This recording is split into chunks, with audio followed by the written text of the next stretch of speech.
16 personnes originaires de la République du Congo qui prévoyaient faire leur entrée à l'Université du Québec à Chicoutimi cet automne devront revoir leur plan.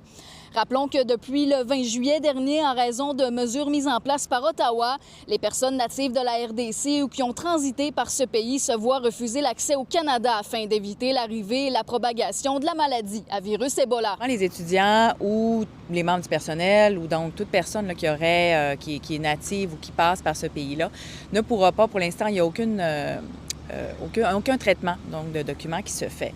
Il y a aussi le Soudan du Sud et l'Ouganda qui ont été ciblés. Par contre, les gens qui auraient à passer par ce pays-là ou seraient en provenance de ces pays-là sont en mesure de recevoir un traitement de leur papier de la part du Canada, mais devraient faire une quarantaine. Ici à l'UQAC, on a recensé donc 16 étudiants de la République démocratique du Congo qui ont fait des demandes d'admission chez nous, qui ont été admis et qui vont devoir fort probablement donc reporter leur admission, soit pour la session d'hiver ou pour l'automne prochain. Que c'était pas l'ensemble des étudiants qui avaient déjà de toute façon toute leur justement là donc le certificat d'acceptation du Québec et le permis d'études. Il y a un étudiant donc sur les 16 qui pour l'instant avait vraiment l'ensemble de la documentation donc qui était possiblement là, en mesure de pouvoir venir nous rejoindre à l'automne. Les étudiants concernés ont rapidement été contactés par le bureau de l'International de l'UQAC.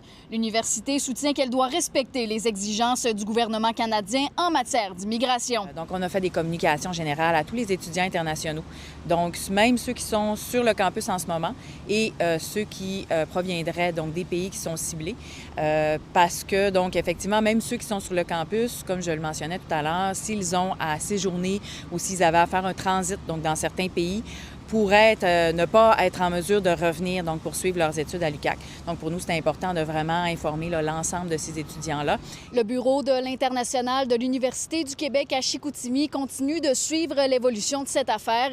Les responsables devraient d'ailleurs recevoir des nouvelles prochainement. À tous les mois, en fait, l'IRCC, donc le gouvernement fédéral, nous tient à jour justement des modifications et puis nous indique si entre-temps il y avait des modifications extraordinaires et puis nous, on le transmet à la communauté et puis au personnel pour que les gens soient au courant. Donc la prochaine information qu'on devrait avoir, c'est à la fin août, donc autour du 29 août. Donc d'ici là, bien nous, c'est sûr on suit la situation de près. Aucun cas d'Ebola n'a été recensé au Canada comme au Québec jusqu'à maintenant.